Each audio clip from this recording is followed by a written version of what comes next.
Hello and welcome back. तो जैसा आप जानते हैं कि हमारे एम एस एक्सेल की जो है सीरीज़ चल रही है और इस सीरीज़ का ये फोर्थ पार्ट है। तो पिछली वीडियोस में हमने सीखा था कि how to calculate loan statement and how to use the function of V lookup and H lookup in the loan statement. आज हम सीखेंगे उसी लोन स्टेटमेंट के अंदर कुछ और फंक्शंस या कुछ और ऐसी चीज़ें जिनका आगे यूज़ आने वाला है क्वेश्चंस में हमारे लोन स्टेटमेंट को कैलकुलेट करने में। तो जैसा कि आप देख पा रहे होंगे स्क्रीन में, मैंने यहाँ पे 6 चीज़ें लिखी हुई हैं। पहला है serial number of the instalment, दूसरा ओपनिंग बैलेंस, तीसरा ईएमआई, चौथा प्रिंसिपल, पांचवा इंटरेस्ट और छठा क्लोजिंग बैलेंस। तो इस वीडियो में हम ये सारी चीज़ों को समझेंगे और इनको कैसे अप्लाई करते हैं एमएस एक्सेल में वो सीखेंगे।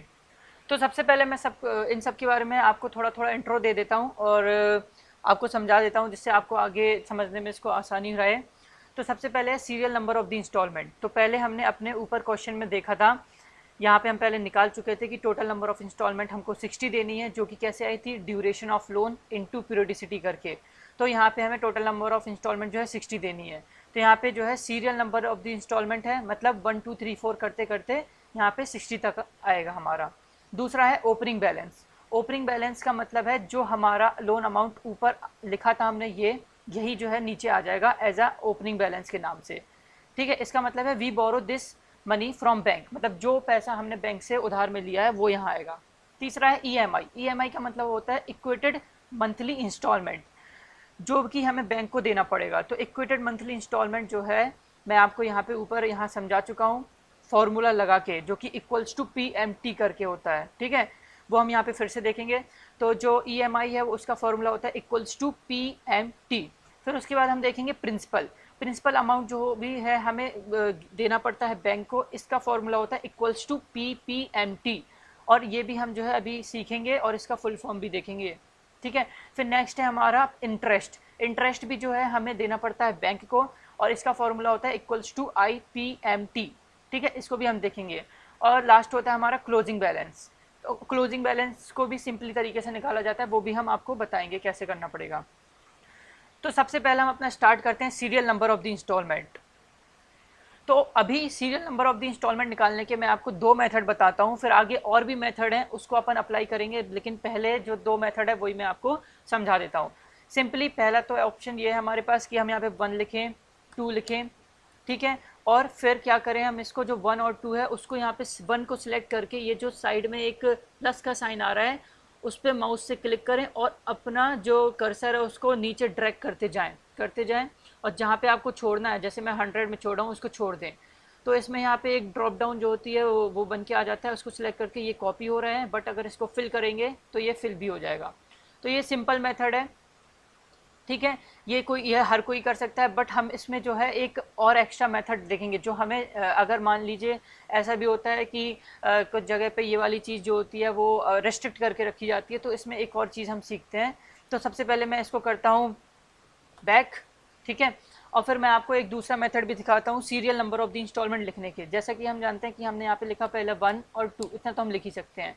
फिर उसके बाद हम इसको जो है सिलेक्ट करेंगे 1 से लेके ऊपर से लेके जहाँ तक हमें जो है अपनी वैल्यूज़ को फिल करना है। तो जैसे मुझे 100 तक करना है, सॉरी, इसको अपन लोग डायरेक्ट सेलेक्ट करेंगे, साइड से सेलेक्ट ना करके इसको अपन लोग डायरेक्ट सेलेक्ट करेंगे इंक्लूडिंग 1 एंड 2। ठीक है, तो मैंने जैसे यहाँ पे किया 160 तक। ठीक है, फिर इसके बाद मैं अपन जो है सेकंड ऑप्शन पे जाएंगे जो कि अपना होम पे है। होम पे अपन जाके देखेंगे यहाँ पे एडिटिंग वाला कॉलम। एडिटिंग वाले पे जाके हम सिलेक्ट करेंगे फिल को। फिल के बाद जो है हम सिलेक्ट करेंगे सीरीज़ को। सीरीज़ के बाद जो है हम चेक करेंगे कि हमारा ये कॉलम पे टिक है। ठीक है, फिर उसके बाद हम ट्रेंड पे क्लिक करेंगे, देन प्रेस ओके। ये आ गई हमारी serial number of the instalment. तो ये जो है 2 मेथड थे। पहला जो है अपन लोग सिंपल ड्रैग करके कर सकते हैं कर्सर से, और दूसरा सिलेक्ट करके उसको यहाँ फिल पे ले जाके सीरीज़ पे क्लिक करके ट्रेंड पे क्लिक कर दिया। ठीक है, तो ये बहुत ही सिंपल था। तो फिर हम दूसरा देखेंगे ओपनिंग बैलेंस। तो ओपनिंग बैलेंस हमारा क्या रहेगा इस टेबल में, जो हमारा लोन अमाउंट था उसमें। अब हम इसको डायरेक्ट कॉपी कैसे कर सकते हैं, देखो इसमें अपन लोग क्या करते हैं, जो सेल होता है उसको डायरेक्ट कॉपी करने के लिए उसके अंदर की जो सेल की जो वैल्यू होती है, मतलब सेल का जो नंबर होता है वो अपन लोग कॉपी कर लेते हैं। तो उसके लिए पहले प्रेस करते हैं equals to, then press that cell number, then press enter. तो ये हमारा हो गया ओपनिंग बैलेंस जो कि 2 लाख है। देन उसके बाद हम ईएमआई कैलकुलेट करेंगे। तो मैं आपको जैसे कि बता चुका हूँ, ईएमआई का मतलब होता है इक्वेटेड मंथली इंस्टॉलमेंट, जो कि हर महीने जाती है। इक्वेटेड मंथली इंस्टॉलमेंट जो है अपन जो ऊपर भी निकाल चुके हैं, जिसमें अपन ने फॉर्मूला लगाया था पीएमटी का, ठीक है। इसको मैं यहाँ पे फिर से करके दिखा देता हूँ जिससे आपका ये रिवाइज हो जाएगा। तो जैसे हमने ये वाला सेल सेलेक्ट किया और यहाँ पे इक्वल्स टू डाला, फिर लिखेंगे हम पीएमटी। तो पीएमटी का मतलब यहाँ पे हमें लिखा आता है, इसका मतलब होता है calculate the payment for a loan based on constant payments and a constant interest rate, ठीक है। तो ये बता रहा है कि पीएमटी का मतलब होता है कि हमें लोन का जो पैसा है वो चुकाना कांस्टेंट जो है पेमेंट्स करना और इंटरेस्ट रेट के साथ। तो अगर हम इसके फॉर्मूले को देखें तो क्या क्या किया था हमने, इसको पहले सेलेक्ट करते हैं। फिर यहाँ पे लिखा है rate, NPER, PV, FV type. तो यहाँ से भी हम सिंपल कर सकते हैं, और मैंने आपको FX से बताया था वैसे तो, कि रेट में अपन लोग क्या करते थे कि जो रेट ऑफ इंटरेस्ट होता था, यहाँ पे जैसे लिखा आता है, अगर अपन रेट पे क्लिक करें तो अगर समझना हो तो rate is the interest rate पर पीरियड ऑफ द लोन, ठीक है। तो यहाँ पे लिखा है जैसे 6% डिवाइडेड बाय 4, तो अपना क्या है कि रेट जो है 9% है, डिवाइडेड बाय पीरियोडिसिटी जो है अपनी 12 है, ठीक है। फिर है NPER, नंबर ऑफ पीरियड, कितने समय के लिए हो रहा है। तो यहाँ पे हमें सिंपली जो है या तो हम जो है duration of loan into periodicity करके डाल सकते हैं, या फिर हम direct total number of instalment भी हम निकाल चुके हैं तो उसको डायरेक्ट डाल सकते हैं। फिर है हमारी प्रेजेंट वैल्यू में देखो ये लिखा है present value total amount that a series of a future payment is worth now. तो इसके लिए हमें क्या करना है, ये देखो ये जो लोन अमाउंट है उसको सिलेक्ट करेंगे क्योंकि ये जो है वो हमारा आउटगोइंग है, जो कि आउटगोइंग जो है नेगेटिव में आता है, तो उसको हम नेगेटिव B2 लेंगे। फिर फ्यूचर वैल्यू जो होती है वो हमेशा 0 होती है, जैसे कि इसमें भी लिख के आ रहा है फ्यूचर वैल्यू और a cash balance you want to attain after the last payment is made that is 0, ठीक है। तो 0 लिखेंगे। फिर type end of the month है, आखिरी में देना पसंद करेंगे। Then press okay. तो ये हमने किया, यहाँ पे हमारा लग गया EMI का सेम फॉर्मूला जो ऊपर लगाया था वही मैंने यहाँ लगा दिया PMT करके, ठीक है। अब मैं एक और चीज़ बताना चाहता हूँ, जो EMI होती है वो इक्वेटेड मंथली इंस्टॉलमेंट होती है, जो हमें हर महीने देनी पड़ती है, ठीक है। तो इसमें जो है प्रिंसिपल अमाउंट जो होता है प्लस इंटरेस्ट अमाउंट इंक्लूड होता है। अगर अपन को EMI निकालना है, फॉर्मूला नहीं लगाना है, वैसे तो अपन लोग सिंपली जो है इसको ऊपर से लेंगे, क्योंकि जो मेन चीज़ है वो यही होती है कि हम इसको यहाँ से ना यूज़ करके इक्वल्स टू ये ऊपर से ले लिया, ठीक है, जो कि सिंपली है, फॉर्मूला लगाने की जरूरत नहीं है यहाँ पे दोबारा। और अगर एक और तरीका देखा जाए तो EMI is equals to the sum of principal plus interest, ठीक है।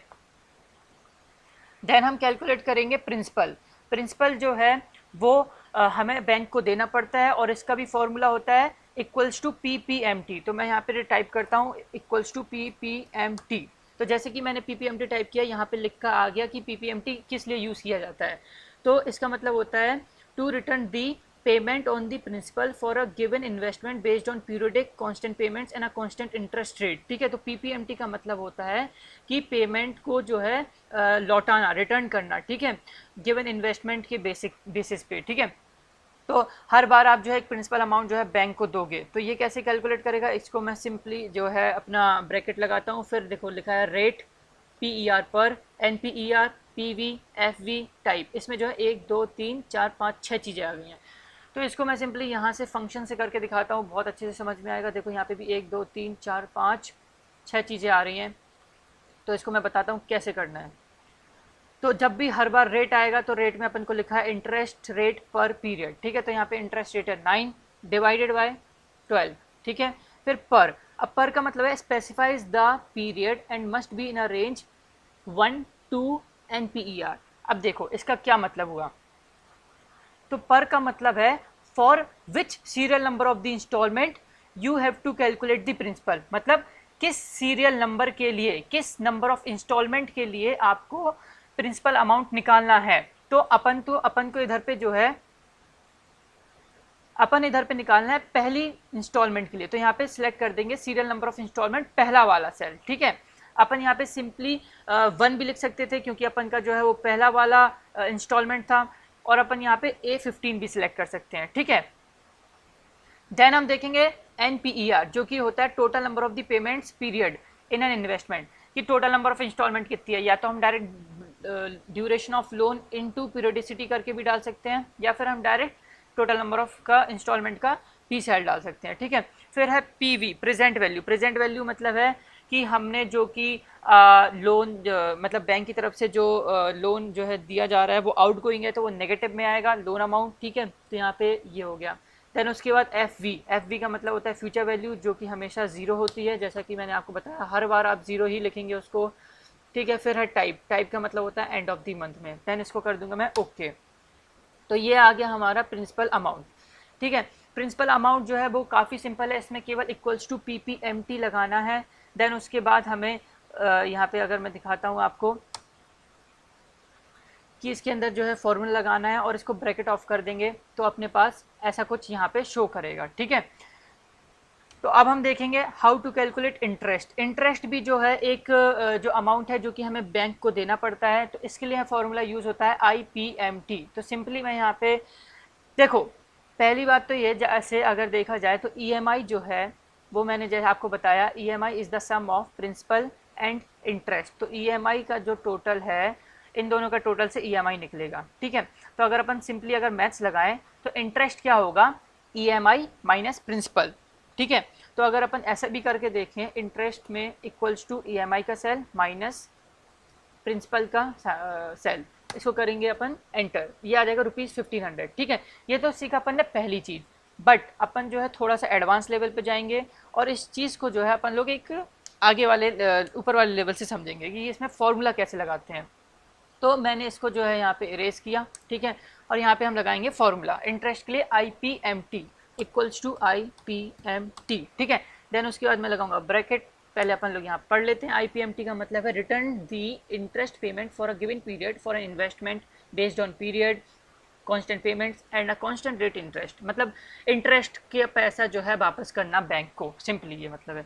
इसको मैं करूँगा ये। फिर अपने पास 6 चीज़ें आ गई हैं, rate, PER, NPER, PV, FV, type. ये सारी चीज़ें प्रिंसिपल से सेम टू सेम है, ठीक है। बस यहाँ पे था PPMT, यहाँ पे तो हो गया IPMT। तो वही यहाँ पे FX करके आपको समझाता हूँ, ठीक है। तो रेट हम डालेंगे। तो जैसा कि मैंने आपको बताया कि रेट हमेशा जो है वो rate of interest divided bye period होता है। तो यहाँ पे हमने सेलेक्ट कर लिया अपना rate of interest divided by periodicity. Then उसके बाद PER मतलब होता है it is the period for which you want to find the interest and must be in a range from 1 to NPER। मतलब it is the serial number of the serial number of the instalment for which you want to calculate the interest, ठीक है। तो यहाँ पे अपन direct 1 भी डाल सकते हैं, या फिर अपन उस सेल को भी सिलेक्ट कर सकते हैं जहाँ पे अपना सीरियल नंबर लिखा है। तो मैं आपको दिखाता हूँ कहाँ है वो। तो यहाँ पे देख रहे हैं जैसे आपकी ये पहला नंबर है सीरियल नंबर ऑफ इंस्टॉलमेंट। इस पहली इंस्टॉलमेंट के लिए अपन इंटरेस्ट निकालना है, तो यहाँ पे अपन 1 भी लिख सकते हैं, बट अपन यहाँ पे सेल सेलेक्ट कर लेते हैं डायरेक्ट, ठीक है। फिर चलते हैं अपन लोग NPER, जो कि अपना होता है टोटल नंबर ऑफ इंस्टॉलमेंट। ऊपर जाते हैं, total number of the installment, number of period जाएगा 60। फिर उसके बाद PV, प्रेजेंट वैल्यू, जो कि अपना लोन अमाउंट है, नेगेटिव में आएगा क्योंकि आउटफ्लो है बैंक के लिए, तो ये हो गया 2 लाख नेगेटिव में। देन उसके बाद फ्यूचर वैल्यू जो 0 होती है। देन उसके बाद हम करेंगे अपना टाइप में हमारा आ जाएगा yes, ठीक है। Then press okay. तो जैसे हमने ओके प्रेस किया तो यहाँ पे आ गया हमारा इंटरेस्ट 1500। तो हमने पहले देखा था इंटरेस्ट का एक फॉर्मूला जो कि सिंपली था EMI माइनस प्रिंसिपल, तो आया था 1500, ये वाली सेल माइनस दिस सेल, ठीक है। और अगर इसमें हम डायरेक्ट फॉर्मूला लगा देते हैं रेट, ठीक है, यहाँ पे अपना वो लगाया PER, ठीक है, cell serial number of the installment, यहाँ पे हमने लगाया अपना total number of the installment, यहाँ पे हमने लगाया लोन अमाउंट, यहाँ पे 0 जो कि फ्यूचर वैल्यू है, और फिर देन उसके बाद हमने टाइप लगाया, एंटर मार देंगे, 1500 आ जाएगा। तो ये दोनों मैंने आपको बता दिया, कोई भी कर सकते हैं। और इसका यूज़ भी मैं आपको बताता हूँ। पहले बताता हूँ क्लोजिंग बैलेंस क्या है। क्लोजिंग बैलेंस सिंपली होता है ओपनिंग बैलेंस माइनस प्रिंसिपल। तो यहाँ पे कोई फॉर्मूला अभी तक तो नहीं बताया है, तो उसके लिए अपन ये कर सकते हैं ओपनिंग बैलेंस माइनस, ठीक है। तो यहाँ पे क्लोजिंग बैलेंस के लिए अपन लोग करेंगे equals to opening balance minus principal, then press enter. तो ये आ गया अपना क्लोजिंग बैलेंस 197,348, ठीक है। अब नेक्स्ट स्टेप के लिए हमको दोबारा से ये जो क्लोजिंग बैलेंस होगा वो हमारा ओपनिंग बैलेंस बन जाएगा। तो यहाँ पे हम सिंपली करेंगे इक्वल्स टू, और ये अपना सेल सेलेक्ट कर देंगे क्लोजिंग बैलेंस का, देन प्रेस एंटर कर देंगे। तो ये आ गया हमारा यहाँ पे अमाउंट, जो कि नेक्स्ट ईयर का ओपनिंग बैलेंस हो जाएगा। अब जो इसमें नेक्स्ट है EMI जो है वो हर साल सेम ही होती है, क्योंकि हमने ऊपर से भी ली थी, तो अभी भी हम यहाँ पे इक्वल्स टू करके ऊपर से सिलेक्ट कर सकते हैं और एंटर कर सकते हैं, ठीक है। देन उसके बाद प्रिंसिपल में हम दोबारा फार्मूला भी लगा सकते हैं, और इसमें हमें एक फार्मूले को ड्रैग करना होता है, तो हम ड्रैग करने के लिए इसमें कुछ चीज़ें फिक्स करते हैं, और इंटरेस्ट में भी हम वही चीज़ करके उसमें कुछ चीज़ों को फिक्स करके हम अपना ड्रैग कर सकते हैं सिंपली फार्मूले को। तो अगर अपन इसे सिंपली माउस से ड्रैग करें अभी, तो ये देखिए यहाँ पे 0 0 आ रहा है, क्यों? क्योंकि इसमें कुछ कुछ जो चीज़ें हैं वो अपने आप चेंज हो जाती हैं ड्रैग करने पर, तो हमें यहाँ पे कुछ चीज़ें फिक्स करनी पड़ेंगी। तो इसमें एक होता है एफ फंक्शन करके, एफ फंक्शन मतलब फंक्शन F4 करके, ठीक है। तो फंक्शन F4 करने से हमारे में डॉलर लग जाते हैं, और उसमें जो है हमारी फिक्स हो जाती है वैल्यू। तो जैसा कि हम इसमें देखें कि हमें अपना रेट अपॉन पीरियोडिसिटी वाला जो है उसमें डॉलर लगाना है, उसको फिक्स कर दिया हमने, इसको फिक्स कर दिया। इस वाले को हम फिक्स नहीं करेंगे, क्योंकि ये जो है हमारा इंस्टॉलमेंट, वो serial number of the instalment है जिसका हमें प्रिंसिपल अमाउंट निकालना है, ठीक है। इसको नहीं करेंगे क्योंकि हर बार चेंज होगा। B7 जो है हमारा टोटल नंबर ऑफ इंस्टॉलमेंट था, तो इसको हम जो है फिक्स करेंगे। B2 जो हमारा लोन था अमाउंट, उसको हम फिक्स करेंगे, 0 में होता नहीं है, ठीक है। फिर उसके बाद हम B5 करेंगे जो कि हमारा टाइप था। देन उसके बाद हम कर देंगे एंटर। फिर अगर आप इसको जो है ड्रैग करोगे तो ये जो है सही अमाउंट देगा। देन ऐसे ही हमने इंटरेस्ट जो निकाला था अपना, उसको भी हम नीचे ही ड्रैग कर सकते हैं, बट उसके लिए भी हमें फिक्स करना पड़ेगा। तो हमने यहाँ पे एफ फंक्शन लगाया, इस रेट अपना रेट को फिक्स किया, ठीक है। अपनी इस period number of the serial number of the installment जिसके लिए हम इंटरेस्ट निकालें उसे फिक्स नहीं करेंगे क्योंकि हर बार चेंज होगी। यहाँ पे जो हमारा total number of the installment उसे फिक्स किया हमने, लोन अमाउंट को फिक्स किया, फिर यहाँ पे हमने अपने जो है टाइप को फिक्स किया, देन एंटर मार दिया। फिर इसको भी हम जब ड्रैग करेंगे तो ये सिंपली आ जाएगा हमारा सही अमाउंट, ठीक है। और ऐसे ही क्लोजिंग बैलेंस में हमको करना नहीं है, क्लोजिंग बैलेंस को हम डायरेक्ट ऐसे ड्रैग करेंगे, वो भी आ जाएगा, क्योंकि इसमें जो है चीज़ें चेंज ही हो रही हैं, ठीक है। ये जो चीज़ें हैं ना दोनों चेंज हो रही हैं। अब इसके बाद मैंने आपको एक चीज़ बताया था कि इंटरेस्ट जो है हम EMI माइनस प्रिंसिपल भी निकाल सकते हैं। तो हम इंटरेस्ट का फॉर्मूला क्यों लगा रहे हैं? तो इसका सिंपल सा रीज़न ये है कि मान लो अगर किसी ने हमसे डायरेक्ट क्वेश्चन पूछ लिया, what is the interest of number of installment of 10th installment, ठीक है। What is the interest of installment of 10th installment, ठीक है। इंटरेस्ट बताना अपन को 10th इंस्टॉलमेंट का, तो अपन बार बार ड्रैग वाला तो हर किसी को नहीं पता होता है, हम बार बार इसको कैलकुलेट भी नहीं करेंगे। तो यहाँ पे हम डायरेक्ट जो है इंटरेस्ट निकाल सकते हैं। कैसे? देखो अभी जैसे मैंने आपको बताया EMI में इक्वल्स टू PMT लगता है, ठीक है। प्रिंसिपल में इक्वल्स टू PPMT लगता है फॉर्मूला, और इंटरेस्ट में लगता है IPMT, क्योंकि इंटरेस्ट है तो IPMT, प्रिंसिपल है तो PPMT, और EMI है तो PMT, ठीक है। तो अपन यहाँ पे इंटरेस्ट लगा रहे हैं तो equals to IPMT then bracket. अब मैं यहाँ पे जो है डायरेक्ट ही करूँगा, उसको टेबल को नहीं लाऊंगा, ठीक है। तो जैसे कि मैंने अपन को बताया था कि रेट डिवाइडेड बाय पीरियोडिसिटी ऊपर भी लिख के आ रहा है, चेक करना है तो कर सकते हैं। फिर उसके बाद किया था अपन ने कॉमा, फिर अपन ने लिखा था वो सेल जिसके लिए हम निकाल रहे हैं। तो जैसे कि मैंने बताया कि यहाँ पे अपन लोग 10 भी सिलेक्ट कर सकते हैं, 10 भी सिलेक्ट कर सकते हैं सेल को, बट मैं यहाँ पे आपको दिखाने के लिए यहाँ पे 10 लिख रहा हूँ। फिर उसके बाद हम कॉमा लगाएंगे, ठीक है। फिर उसके बाद लिखेंगे नंबर ऑफ़ पीरियड जो कि 60 थे, फिर उसके बाद मैं कॉमा लगाऊंगा। फिर अपन लोग लिखेंगे किस प्रेजेंट वैल्यू के लिए निकाल रहे हैं, तो यहाँ पे नेगेटिव साइन लगा के लोन अमाउंट लिखेंगे। फिर उसके बाद कॉमा लगाऊंगा, फिर उसके बाद 0 लिखूंगा जो कि फ्यूचर वैल्यू है, यहाँ ऊपर लिखा जा रहा है सब कुछ, ठीक है, नीचे से लिखते जा रहा है, ऊपर शो कर रहा है।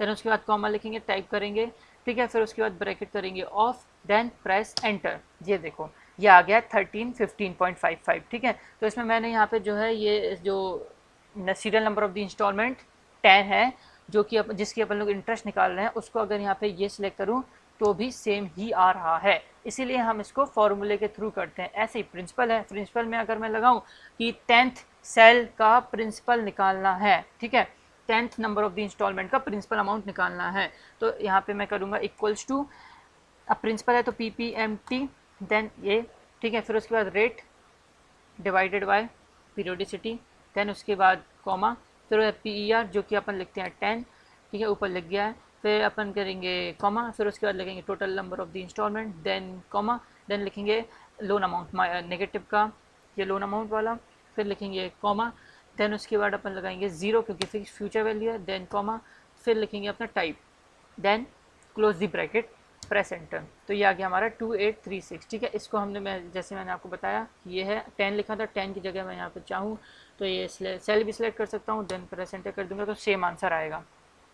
तो ऐसे हम जो है सिंपली अपना फॉर्मूले के थ्रू भी निकाल सकते हैं और डायरेक्ट भी निकाल सकते हैं। So that is it for today, thank you.